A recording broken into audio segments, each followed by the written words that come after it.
Սերժ Սարգսյանի երեկվա հարցազրույցը քննարկումների առիթ է դարձել հատկապես իշխանականների կողմից։ Նիկոլ Փաշինյանը առավոտից զբաղված է նախկին նախագահի հայտարարությունները հակադարձելով, նա անդրադարձել է 44-օրյա պատերազմի պարտության պատճառներին, նա ասել է, որ մինչև 2018 թվականը սպառազինություն չենք ունեցել, մեղադրել է մեր դաշնակցին, Ռուսաստանի Դաշնությանը, ասել է մեր ունեցածը մետաղաջարդոն է եղել եւ այլն, ինչպես եք վերաբերվում Նիկոլ Փաշինյանի այս հայտարարություններին։ Ընդամենը պիտի ասեմ մանկական խաղ։ Նիկոլ Փաշինյանի հայտարարությունը ղեկավարին հարիր հայտարարություն չէ։ Եվ Նիկոլ Փաշինյանը ինքը որպես այդպեսին պարզապես ուզում է անընդհատ արտարանալ կամ ինքն իրեն արտարացնել։ Ամբողջ էությունը նրանում է, որ նորից եմ ասում, Նիկոլ Փաշինյանը պիտի լսեր իր մեծ աղբորը Իլհամ Ալիևին, ով պատերազմից անմիջապես հետո ասում էր, թե հայերը 7 միլիարդի զենք են թողել Արցախում եւ մեկ ուրիշ հայտարարության մեջ հայտնի վիդեոները կան, կարող ենք նայել, մեկ ուրիշ հայտարարության մեջ ասում էր, որ եթե հանգարց 1-2 ամիս էլ ձգվեր պատերազմը, Ադրբեջանը անպայման կպարտվեր, ինչ լավ է, որ գոնե այստեղ կանգնեցինք։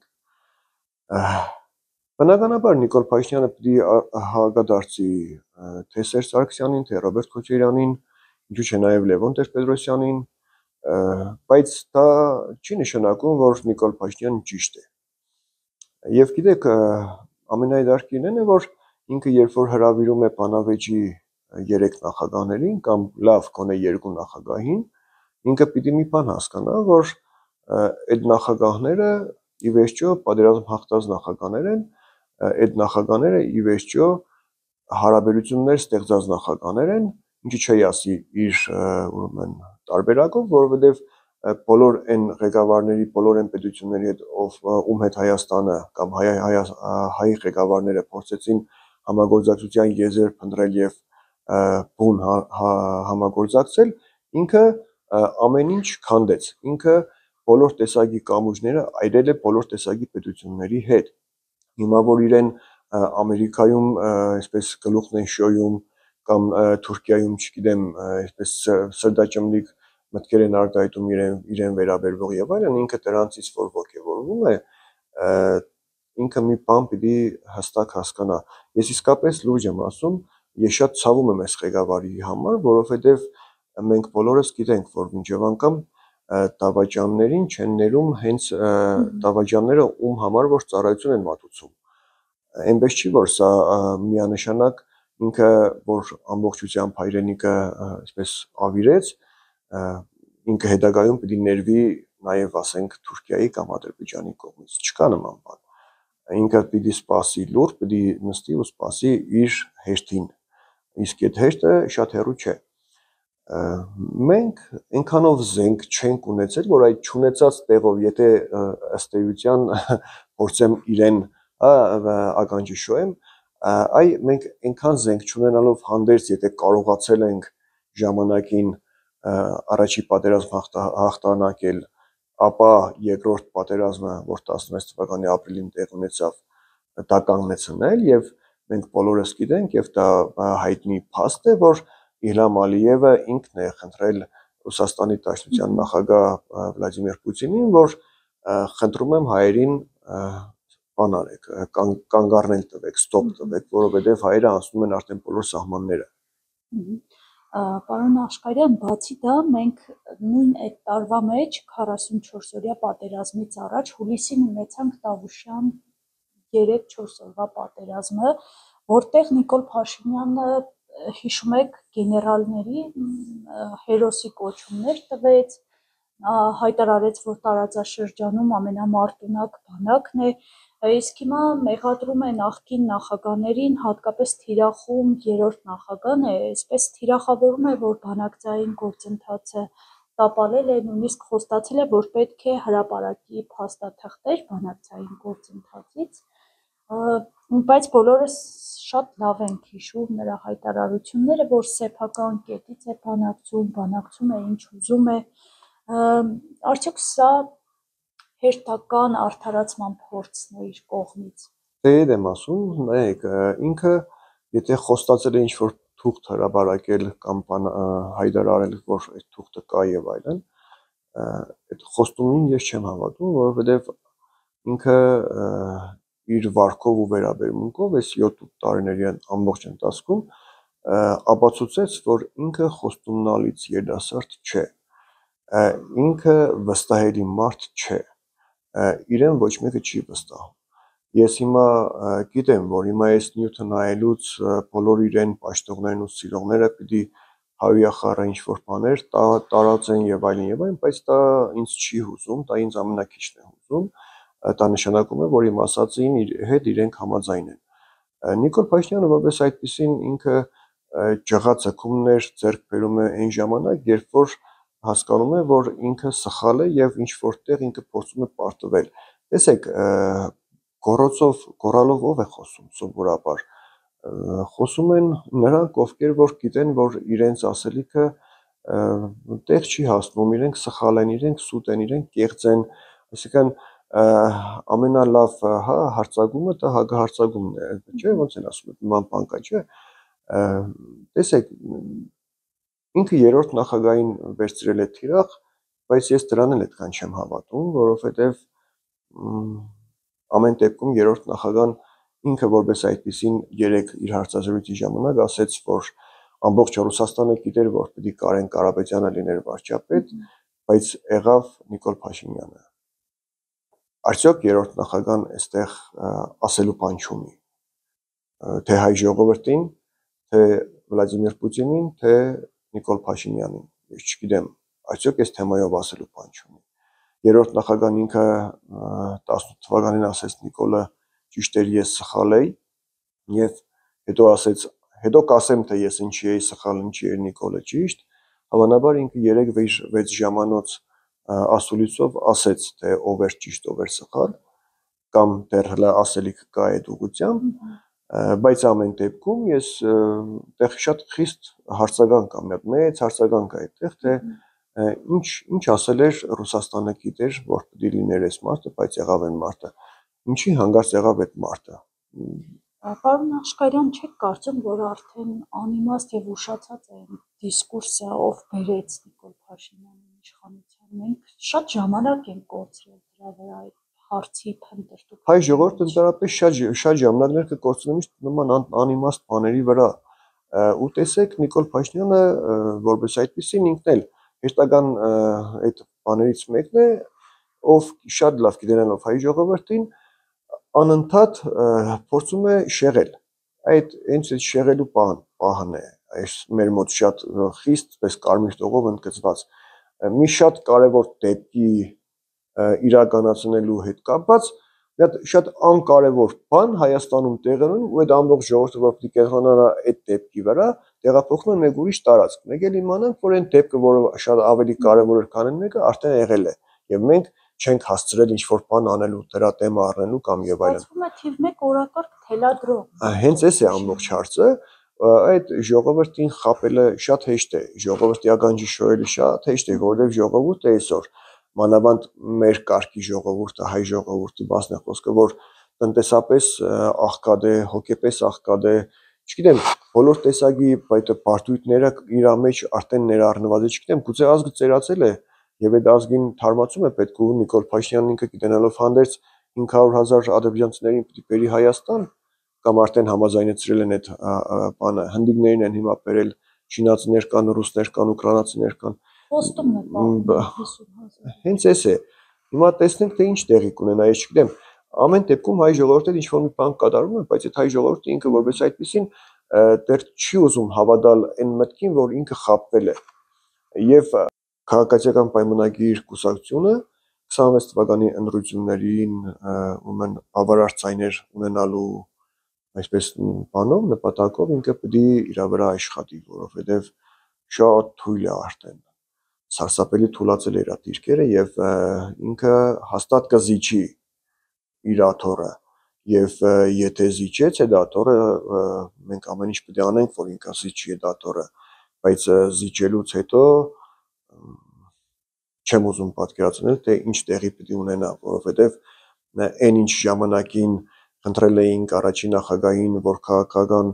գնահատական տար նախկին նախագահի վարած քաղաքականությանը, չտվեց պատճառաբանելով, որ մենք առաջ պիտի գնանք, ոչ թե հետ նայենք, այս անգամ այդպես չի լինելու։ Այս անգամ հաստատ քաղաքական գնահատականը լինելու է եւ գուցեև այն նախկին նախագահի չարած քաղաքական գնահատականի այդ բանն էլ պիտի գումարվի սրա վրա, որովհետեւ լիքը հարցեր կան դեռ աշխարհում, մեր երկրում, մեր ժողովրդի մեջ, որ չբացահայտված են եւ այդ ամենը պիտի բացահայտվի եւ վայ նրան, ով հանկարծ այդ պատժից պիտի խուսափի։ Ես հիմա չեմ ասում բաներ, որ այս անիրականացնելի է, չգիտեմ, չեմ հոգեբանորեն terror-ի չեմ ենթարկում, ահաբեկչական խոսքեր չկա մեջ, պարզապես տեսնում եմ այդ օրը, որովհետեւ այդ օրը շատ հեռու չէ եւ միշտ չէ, որ հայ ժողովուրդը պիտի միշտ սպես մնա։ Մի օր անպայման այդ լույսը բացվելու է, որովհետեւ հայ ժողովուրդը իր 5-6000 տարիների ամբողջ ընթացքում, գիտենք, բավականին վայրիվերումներ ունեցել է, բավականին ելևէջներ ունեցել է եւ ընկել է եւ ոտքի է կանգնել եւ կարողացել է իր հայրենիքը կերտել եւ կարողացել է իր երկնքում արև ծագեցնել, բայց այս պարագայում պիտի ասեմ, որ այդ արևի ծագման հետ կապված այդ արևը նորից պիտի ծագի։ Հիմա այդ արևը չի ծագելու 4-րդ հանրապետության երկնքում, այդ արևը ծագելու է 3-րդ հանրապետության։ Այդ 4-րդն էլ ֆարս է, չկա նման բան, ինչ 4-րդ հանրապետություն։ Չգիտեմ։ Պարոն Աշխարյան, Նիկոլ Փաշինյանն է ուրվագծել այդ 4-րդ հանրապետության իր պատկերացրած մոդելը, ձեր կարծիքով նրա մոտ ինչու է առաջացել 4-րդ հանրապետություն ստեղծելու անհրաժեշտությունը։ Դες քիչ առաջ մենք խոսեցինք իր Արցախի զորավարական գերից սկսելու վերաբերյալ հարցի մասին, ինքը փորձում է ամեն ինչ, այնինչ նախկիններից է եկել, այդ ամեն ինչը զրոյացնել եւ սկսել իր կետից։ 4-րդ հանրապետությունը չի լինելու ազգային պետություն, 4-րդ հանրապետությունը լինելու է համամարտկային պետություն, գլոբալիստական պետություն, այսինքն չեն լինելու սահմաններ, հա, չեն լինելու լեզուների տարաձայնություններ, չեն լինելու մշակութային առումով մտածելակերպի տարանջատումներ, չեն լինելու նման բաներ։ Եվ ինքը գնում է դրան, որովհետև դա այս պահին միակ բանն է, որ կկարողանա իրեն արդարացնել։ Այսինքն ինքը պետք է ասի, որ այն ամեն ինչը, որ ես անում էի ժամանակին դեռ 3-րդ հանրապետության վերջնամասում, այս 4-րդ հանրապետության սկզբի մասին է խոսքը։ Ինքը սա է փորձում անել, բայց չէ, չի ստացվի դա իր մոտ։ Ինքը փորձեց բոլորովին վերջերս մինչև անգամ նոր աղանդ ձևավորել Նիկոլի Վգաներ կազմակերպության, չգիտեմ, եւ այլն, հա, Հովանավանքում եւ այլն, հիմա էլ այս կիրակի, այսինքն վաղը հավանաբար կգնա Թալին։ Ինքը այսպես տեղ ինչ որ պայթուններ է անում, բայց մենք բոլորս փառք Աստծո լրագրողների այսպես ուշադիր աչքի, հա, այսպես շնորհիվ մենք տեսանք, որ Հովանավանքում հավաքված հասարակությունը հիմնականում ղեկավար կարգերն էին, հիմնականում նրանք, ովքեր որ անմիջական կապ ունեին պետության, հա, այդ ղեկի հետ, դրանք էին եւ կարող է 1, 2, 3 լավ թող 100 հոգի, 100-ը չկա ինչ նայած, թող 100 հոգի լինեին գյուղացի, քաղաքացի, սովորական մարդ եւ այլն եւ այլն։ Իրենց համախոներից եւ այլն։ Մենք տեսանք, որ այնտեղ այն կար, չէ, մեկը ժամանակին շատ ոգևորված Նիկոլ Փաշինյանը դա էր եկել, մնա կապ չունի։ Ճիշտ է, դա էլ է շատ, ըստ էության դա էլ է շատ, բայց մի տեղ հուսադրող է, որ արդեն ժողովուրդը ինքը որպես այդպեսին հասկացել է, թե ով է Նիկոլ Փաշինյանը եւ չի գնում իր հետևից։ Հիմա գուցե Թալինում այդ որ պիտի տեղ ունենա պատարակը մի քիչ ավելի այլ լինի, որովհետեւ Թալինը ինքը որպես այդպեսին քաղաք է եւ այնտեղ պայծառանք կարող է չլինել կամ լինել Չերևալ այդ դրա մեջ, այսինքն թոու պովի մեջ շատ Չերևալ թե ով եկավ ում բերեցին, ոնց բերեցին ավտոբուսներով եկան, թե ոտքով եկան, բան, այս բանը կարող է ստացվի, չգիտեմ, հուսամ չի ստացվելու եւ տեսնենք ինչ տեղի կունենա։ Եթե սա էլ իր մոտ չստացվի եւ նորից մեր լրագրողները փորձեն